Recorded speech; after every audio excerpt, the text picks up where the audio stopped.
رہ گئی تھی جو ہے، 7ویں مثال جو ہے، الحق عمر رضی اللہ عنہ حد الخمر بحد القذف واقرہ الحوا. تو جو شریعت میں حد الخمر یعنی جو 40 کوڑے لگانے کا حکم ہے کہ اگر کوئی شرابی ہے اور اس کا جو ثابت ہو جاتا ہے کہ وہ اس نے شراب پی ہے تو اس کو شریعت میں جو ہے 40 کوڑے لگانے کا حکم ہے. اور عمر رضی اللہ تعالیٰ عنہ نے یہی حکم اس آدمی کے لیے بھی مقرر کر دیا جو لوگوں پر بہتان تراشی کرتا ہے یا غلط الزام لگاتا ہے، تو ایسے شخص کو بھی جو ہے 40 کوڑے لگائے جائیں گے. تو یہ عمر رضی اللہ تعالیٰ عنہ کا اپنا اجتہاد تھا. یہاں تک ہم پڑھ چکے تھے. اگلی جو مثال ہے، روی ان رسول اللہ صلی اللہ علیہ وسلم قال لا ضمان علی مؤتمن. مؤتمن کا مطلب ہوتا ہے ایماندار. ایماندار سے مراد یہاں پر امین ہے. امین کسے کہتے ہیں یا امانت دار کسے کہتے ہیں؟ ہم سب جانتے ہیں آج بھی اور پہلے زمانے میں بالخصوص جب یہ بینک وغیرہ نہیں ہوتے تھے تو اگر کوئی شخص جو ہے سفر کر رہا ہے، یہ سمجھتا ہے کہ میرا گھر محفوظ نہیں ہے، میرے گھر چوری ہو سکتی ہے، ڈاکو آ سکتے ہیں، وہ لوگ اپنی قیمتی چیزیں کسی ایماندار شخص کے پاس رکھ دیتے تھے. مثال کے طور پر نبی کریم صلی اللہ علیہ وسلم کی ایک صفت جو ہے امین بھی تھی، اس لیے کہ لوگ آپ کو امانت دار سمجھتے تھے اور اپنی قیمتی چیزیں آپ صلی اللہ علیہ وسلم کے پاس رکھتے تھے اور جب ضرورت ہوتی تو مانگ لیتے تھے. اسی لیے ہجرت کے موقع پر رسول اللہ صلی اللہ علیہ وسلم نے علی رضی اللہ تعالیٰ عنہ کو اپنا جانشین مقرر کر دیا تھا کہ لوگوں کی جو تم چیزیں واپس کر دینا. تو مؤتمن اسے کہتے ہیں ایماندار کو، امانت دار کو، یا جس کے پاس انسان امین سمجھ کر کے، ایماندار سمجھ کر کے وہ امانت رکھتا ہے، قیمتی چیزیں رکھتا ہے. تو یہ کہہ رہے ہیں کہ لا ضمانہ، کوئی گارنٹی نہیں ہے، علی مؤتمن، امانت دار پر. تو اس کا مطلب یہ ہوا کہ اگر آپ نے کوئی سامان، کوئی قیمتی چیز کسی امانت دار، کسی امین شخص کے پاس رکھ دیا اور خدا نخواستہ وہ چیز چوری ہو گئی. مثال کے طور پر عورتوں، خاص طور سے عورتیں ہوتی ہیں، عورتوں کی قیمتی زیورات ہوتے ہیں، کہیں جا رہی ہوتی ہیں یا کسی کے گھر جو ہے کسی اپنے عزیز اقارب، ماں بہن یا کہیں جو ہے اگر بعض عورتیں رکھ دیتی ہیں، وہ سمجھتی ہیں کہ ہمارا گھر محفوظ نہیں ہے، چوری ہو سکتی ہے، تو اپنے کسی قریب کے ہاں، اپنی ماں کے ہاں یا کہیں بھی جو اپنی زیورات آج بھی رکھتی ہیں، تو گویا کہ وہ ان کی امانت ہے اور امین اس کی ماں یا جو بھی ہوں گی وہ امین کہلائیں گے. تو اگر خدا نخواستہ کیا ہو گیا، چوری ہو گئی، تو اس کا حکم کیا ہوگا؟ کیا جس کے پاس اس کی ہم واپس کرے گی یا اس کا بدل دے گا؟ مطلب ہے کہ بطور فائن یا جو ہے اس کو واپس لوٹانا ہی ہے، چیز لوٹانی ہے. لیکن اس کے لیے شرط یہ ہے کہ اس چیز کی حفاظت ہے. مثال کے طور پر میں نے کسی کو جو ہے کسی کے بہت سے لوگوں کے پاس تو لوگ کر دیتے ہیں. گاڑی کی دوسری مثال ہو گئی. مثال کے طور پر کسی نے اپنا جانور کسی کے پاس کہا کہ جو ہے آپ اس کی حفاظت کیجئے، اور وہ چلا گیا کسی سفر کے لیے، 1-2 دن کے لیے. تو اب اس کی حفاظت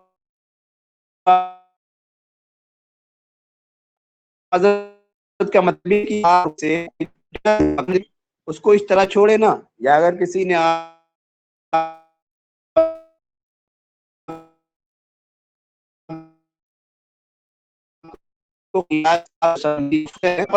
گھر کے باہر رکھ دیا یا گھر کے کسی عام جگہ پر رکھ دیا تو عام طور سے گزرنا ہے، حفاظت نہیں کی، تو اس صورت میں آپ جو ذمہ دار ہوں گے. اگر آپ نے اس کی حفاظت کی، محفوظ مقام رکھا اور چیز غائب ہوئی، آپ پر ذمہ داری نہیں ہے. آپ کو کوئی چیز واپس نہیں کرنا ہے، کوئی چیز لوٹانا نہیں ہے. تو یہ کہہ رہے ہیں روی ان رسول اللہ صلی اللہ علیہ وسلم کا لا ضمان علی مؤتمن، امانت دار کو کچھ واپس نہیں کرنا نہیں ہے. اس کے بعد کہہ رہے ہیں کہ وہ ہوا دلیل،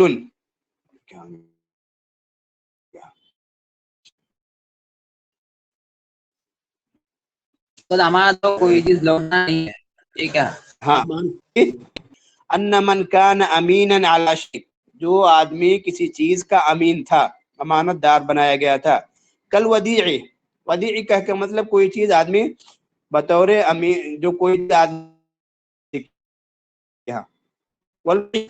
آدمی ادھار لے رہا ہے کہ ہم ادھار، نے قلم نہیں ہے مجھے دے دیجئے میں واپس کر دوں گا.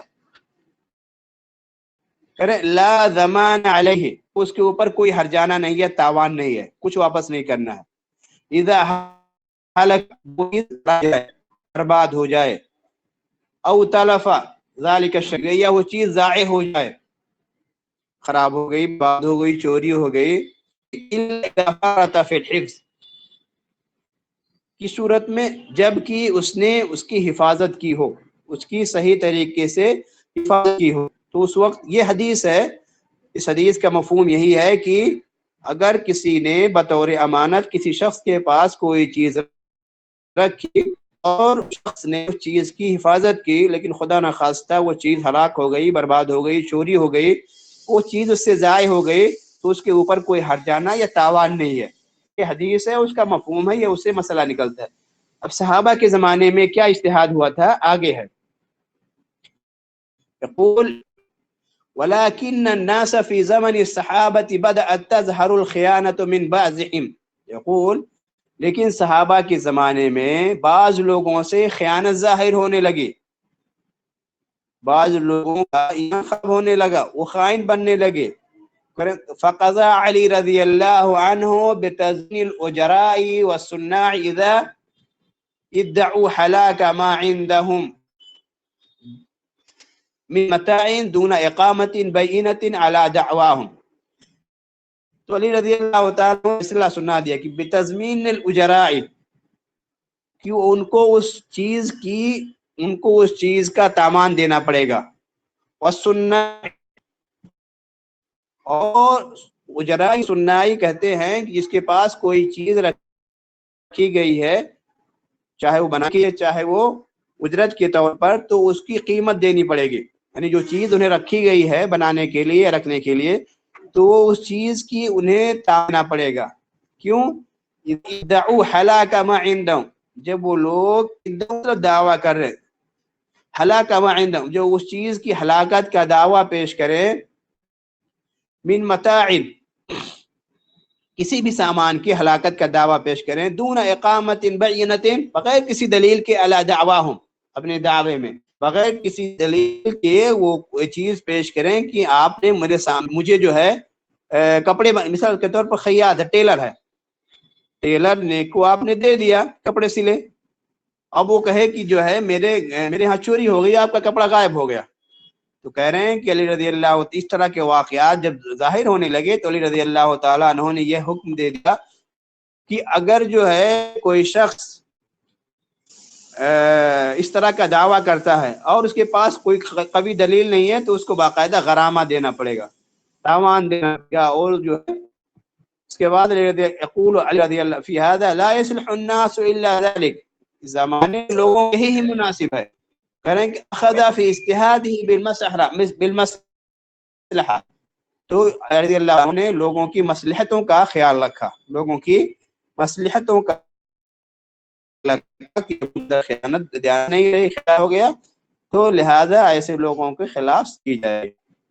تو یہ چند مثالیں تھی جو ہے صحابہ کرام کے زمانے، کیا کرنا ہوگا، وہ کچھ بول رہا کہتے ہیں فائن کو، فائن ہے نا، غرامہ کہیں، تاوان کہیں، کہیں، بھی کہیں، ٹھیک ہے. آپ نے لائبریری سے کتاب غائب ہو گئی، تو آپ کو کتاب واپس کر دیں، دوسری کتاب وہی کتاب خرید کر کے لائبریری کے واپس کر دیں. یہ جو ہے لائبریری جو رقم متعین کرے گی کتنے کی کتاب تھی کتنا آپ سے، وہ واپس کریں. تو اسی کو تاوان کہتے ہیں، غرامہ کہتے ہیں، جرمانہ جسے کہتے ہیں. جرمانہ دینا پڑے گا. جرمانہ یہ ہوتا ہے نا کہ اگر کوئی چیز غائب ہو گئی اور تو اس کا آپ کو جرمانہ ادا کرنا پڑے گا. جی جی جی تو یہ جو ہے، اب ہم آگے تھوڑا سا چھوڑتے ہیں اجتہاد وغیرہ. اب ہم آتے ہیں کہ جو ہے اجتہاد کی کچھ مثالیں ہیں. جیسے کان ابو بکر رضی اللہ اذا ورد علیہ قضیہ نظر فی القرآن واذا وجد فیہ قضیہ به اذا لم یجد فی القرآن نصا نظر فیہ قضى فيه فإن لم يجد سأل الناس هل علمتم أن النبي صلى الله عليه وسلم قضى فيه قضاء وربما قام أحد عدد من الناس فقالوا نعم فقضى فيه النبي بكذا وكذا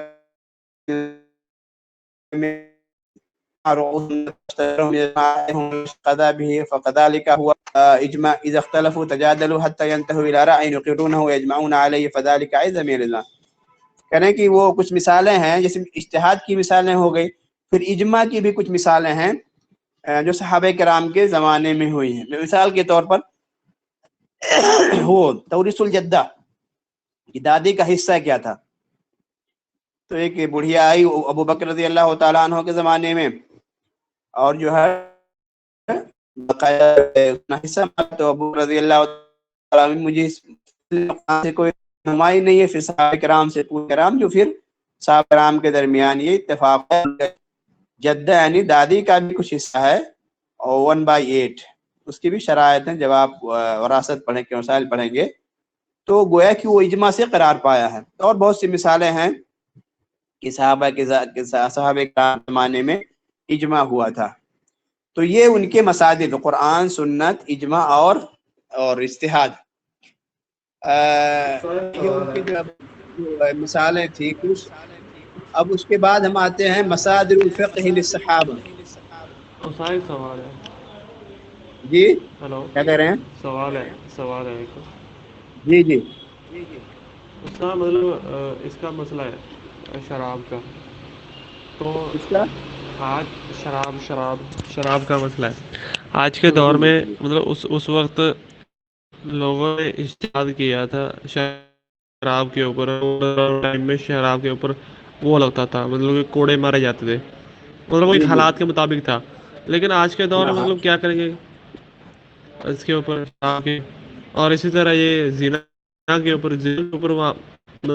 کل آج کل طالبان کا دور ہے، تو لوگ یہ شریعت کی غلط تعبیر کرتے ہیں کہ شریعت میں کوڑے مارنا اور پتھر مار کے سر زمین میں گاڑ کر اس کا مطلب پورا شریر زمین میں گاڑ دیا اور اس کا سر جو ہے اکیلا زمین کے باہر رکھ کر پتھر مار مار کے اسے مار دینا. یہ لوگ کرتے ہیں تعبیر کی ہے زنا کا کیا ہے. شریعت میں دو اصطلاح ہوتی ہے، ایک حد اور ایک تعزیر. حد کا مطلب یہ ہے کہ وہ سزائیں جان سے متعین ہیں،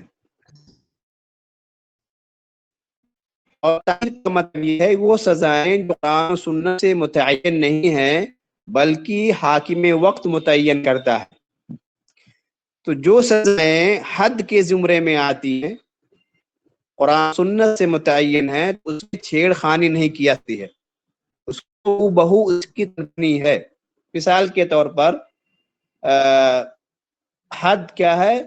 حد السارق کیا ہے؟ حد الزانی، حد السارق، حد الزانی.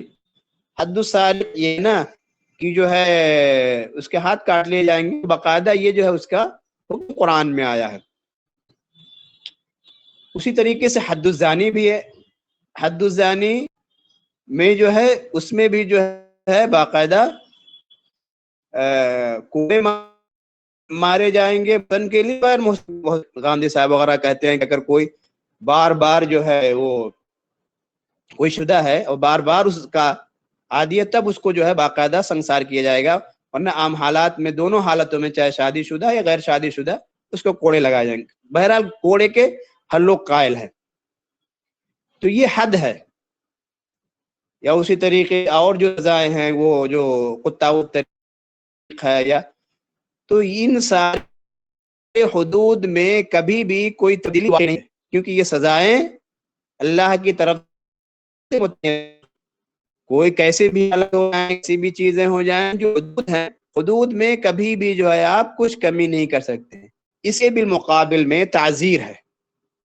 تعزیر کا معاملہ یہ جو ہے حکومت وقت پر چھوڑ دیا جاتا ہے.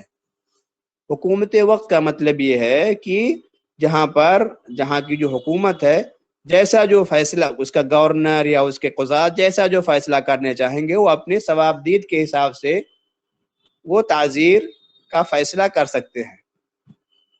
تو جو حدود میں آئیں گے اس میں اسی کے حساب سے فیصلہ کیا جائے گا. لیکن جو تعزیر میں آئیں گے تعزیر کے زمرے میں جو مثالیں آئیں گے ان میں کوئی رد و بدل حکومت کے لحاظ سے یا جو پالیسی چینج ہو سکتی ہے. تو ابھی متعین کرنا کون سے حدود ہیں کون سے تعزیرات ہیں. ٹھیک ہے جواب ملا کہ نہیں آپ کو؟ جی جی جی جی جی جی.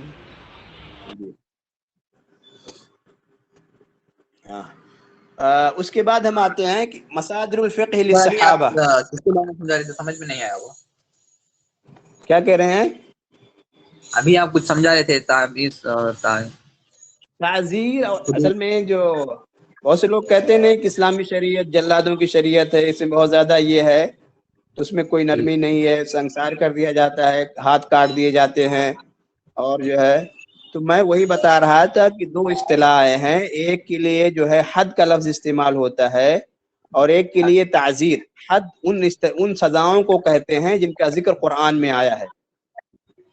جیسے قتولیت ہے ہاتھ کا کاٹنا ہے اس کا ذکر قرآن میں آیا ہے تو اس کے حد کہیں گے اور یہ حد چاہے جیسی حکومت ہو اس کو بدل نہیں سکتی ہے. چوری کی ہے اگر چوری کی سزا ہے تو وہ ہاتھ کاٹنا ہی ہے. اسی طرح سے جو لوگ فساد پھیلاتے ہیں جو سماج میں فساد فتنہ پھیلاتے ہیں ان کے لیے بھی سخت سزائیں ہیں کہ جو ہے وہ مطلب ہے کہ دائیں ہاتھ کاٹ دیا جائے پھر بائیں پیر کاٹ دیا جائے. تو یہ سارے حد ہیں. تو اس میں کوئی کچھ بھی کہے یا سختی ہیں یا سب کچھ ہے. قتل قصاص ہے قتل کے بدلے قتل ہے یہ بھی حد ہے. اگر کسی نے کسی کو قتل کر دیا جان بوجھ کر کے تو اس کو بھی قتل کر دیا جائے گا.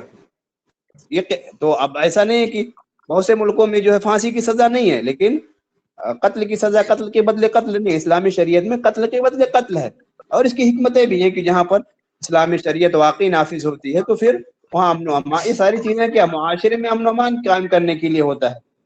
کیونکہ اگر کسی کے دل میں خوف پیدا ہو گیا کہ ہمیں بھی قتل کر دیا جائے گا. آج دیکھیے ہندوستانی معاشرے میں یہ ہے کہ آپ کتنے بھی کیس کر لیں لیکن آپ کو یہ امید ہے کہ آج نہیں تو کل نہیں جیل میں جائیں گے ہم جیل سے باہر آ جائیں گے. تو لوگ جو اتنے کرائم کر رہے ہیں ان کے دلوں میں خوف نہیں ہے کیونکہ ہمیں عدالت نہیں پکڑی. عدالت پکڑے گی تو ہم بہت سارے تو اس میں کوئی میں وہی کہہ رہا تھا جو حدود کے اس میں آئیں گے تو کسی کہنے سے اس میں تبدیلی نہیں ہو سکتی ہے. ٹھیک ہے لیکن جو تعزیر ہے تعزیر کا مطلب ایسے اس میں ہے شرب الخمر ہے 40 کوڑے ہیں. اب کوئی حکومت سمجھتی ہے کہ نہیں اگر کسی کے خلاف اس جیل میں بھی ڈال سکتی ہے 10 دن کے لیے 20 دن کے لیے ایسی بھی سزا دی جا سکتی ہے. تو تعزیر بدلتی رہتی ہے لیکن حدود نہیں بدلتے. نہیں مطلب تعزیر میں کیا ہے کہ اس حالات کے لحاظ سے اس کو ہم ان کی سزاؤں کو چینج کر سکتے ہیں لیکن حدود میں جو سزا ہے اس کو وہ متعین سزا ہی ہے. جی جی جی جی بالکل اس میں ہم کوئی ترمیم نہیں کر سکتے. بالکل بالکل بالکل.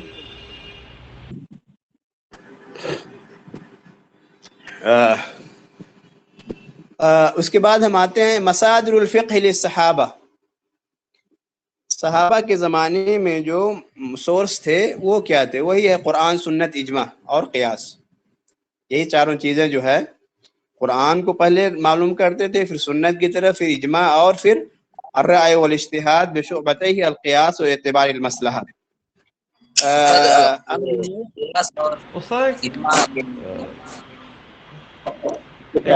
جو آپ کہتے ہیں قیاس اور اجماع یہ دونوں ایک چیز نہیں ہے.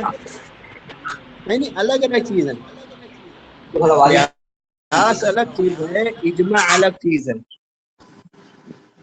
اجماع کہتے ہیں دو اقوال ہیں مختلف فی, ٹھیک ہے, ایک قول پر سارے لوگ متفق ہو جائیں اسے کہیں گے اجماع. مطلب اجماع کا مطلب جمع ہونا, کسی چیز پر سارے لوگ جمع ہو جائیں, اس کا کوئی مخالف نہ ہو, تو اسے کہیں گے اجماع. اجماع مطلب جمع سے اجتماع ہونا, اکٹھا ہونا کسی ایک بات پر. اور قیاس کہتے ہیں کہ کسی مسئلے کو کسی مسئلے پر پرکھنا. دو مسائل ہیں, ایک کا ہمیں حکم معلوم ہے, ایک کا حکم ہمیں نہیں معلوم ہے, تو جس کا حکم ہمیں نہیں معلوم ہے اس حکم کا حکم دوسرے حکم کے حکم پر پرکھ کر کے جانچ کر کے جو ہے ہم معلوم کریں گے, تو اسے قیاس کہتے ہیں. انشاءاللہ یہ ساری تفاصیل آپ جو ہے اصول فقہ میں تفصیل پڑھیں گے, کیونکہ یہ ساری ایک مصطلح ہے, اس کے بہت ساری چیزیں ہیں, تو یہ جو ہے مطلب مزید. جی کیا قیاس کی کہہ رہے ایک ہیں؟ چھوٹی سی مثال ہے کوئی, قیاس کی کوئی مثال چھوٹی سی. قیاس کی مثال, ہاں قیاس کی جی مثال آپ یہی کہہ سکتے ہیں, جیسے مثال کے طور پر خمر, شراب ہے نا, جی اور شراب جو ہے اس زمانے میں کس چیز سے بنائی جاتی تھی؟ جو نبی انگور. کریم انگور سے. کھجور, انگور وغیرہ سے بنائی جاتی تھی, ٹھیک ہے. لیکن آج کے زمانے میں شراب بنانے کے سینکڑوں طریقے ہیں, سینکڑوں چیزوں سے شراب بنائی جاتی ہے. تو اگر کوئی یہ کہے کہ اس زمانے میں جو شراب بنانے کا طریقہ تھا کھجور اور ان سی چیزوں سے بنائی جاتی تھی, تو وہ جو ہے حرام ہے. لیکن اگر کوئی چیز ان کے علاوہ دوسری چیزوں سے بنائے تو جواز کے جائز ہو جائیں گے, کیونکہ ان چیزوں سے بنائے نہیں جا رہے. تو یہ کہا جائے گا کہ دیکھیے گرچہ اس زمانے میں وہ چیزیں دستیاب تھیں, ان چیزوں سے بنائی جاتی تھی, لیکن کیوں حرام کی دی گئی ہیں؟ ان چیزوں کی حرمت کی وجہ کیا ہے؟ وجہ یہی ہے کہ ان کے اندر نشہ پایا جاتا ہے, انسان کی عقل معوف ہو جاتی ہے, انسان سوچنے سمجھنے کے لائق نہیں رہتا. تو آج بھی جن چیزوں سے بنائی جاتی ہے سیم یہی وجہ موجود ہے. اس لیے جب وجہ سیم ہے اور دونوں میں نشہ ہے, دونوں میں جو ہے عقل انسان کی ختم ہو جاتی ہے, تو ہم کہیں گے من باب القیاس, قیاس کر کے وہ حکم بھی جو ہے وہ حکم بھی کیا ہے خمر کے زمرے میں آئے گا اور حرام ہوگا. یہ اور بہت ساری مثالیں ہیں, اس طرح کی مثالوں کو قیاس کریں. اور قیاس کیسے کریں گے؟ استاد یہ تو مطلب ایک کمپیریٹیو اسٹڈی ہوگی نا, مطلب آپ کہہ رہے ہیں کہ لوگ چیزوں کو دیکھ کے پرکھ کے سبھی ایک جگہ جمع ہو جائیں. جی کیا کہہ رہے ہیں؟ مطلب یہ تو ایک کمپیریٹیو اسٹڈی ہوئی نا, مطلب کہ لوگوں نے دیکھا کیا ہے کیا نہیں ہے, اس کے بعد کمپیریٹیو لوگوں کو چیزوں کو برابر تول کے دیکھا کیا صحیح ہے کیا نہیں ہے. یہ تو پھر ایک کمپیریٹیو اسٹڈی ہوئی چیزوں کی, اجتہاد کی, پھر آج کے حالات کے مطابق. قیاس وہی ہوگا, مطلب آپ اسٹڈی کریں گے قیاس نا, جو چیز کوئی چیز جو ہے قیاس تو آدمی اسٹڈی کر کے ہی معلوم کرے گا نا. قیاس تھوڑی کوئی مطلب کہ جیسے وہ فار ایگزامپل جب تک آپ جی نہیں مرتد کی اس سزا میں کے آپ اوپر ہے. دیکھیے نہیں کیا کس چیز کی قیاس کی بات کر رہے ہیں نا. جی جی قیاس کی بات کر رہا ہوں. قیاس جو ہے باقاعدہ اس پہ آپ بہت سارے قیاس کے ارکان ہیں, قیاس کے شروط ہیں, تو آپ کو باقاعدہ مقیس ہے کس چیز پر آپ قیاس کریں گے, پہلے وہ متعین کریں گے کس چیز کو قیاس کرنا ہے, قیاس کرنے کی وجہ کیا ہے. وہ ساری چیزیں انشاءاللہ اب تفصیل سے جو ہے قیاس کے باب میں جب اگلے سال جائیں گے تو تفصیل سے باقاعدہ وہ ساری چیزیں آپ پڑھیں گے انشاءاللہ.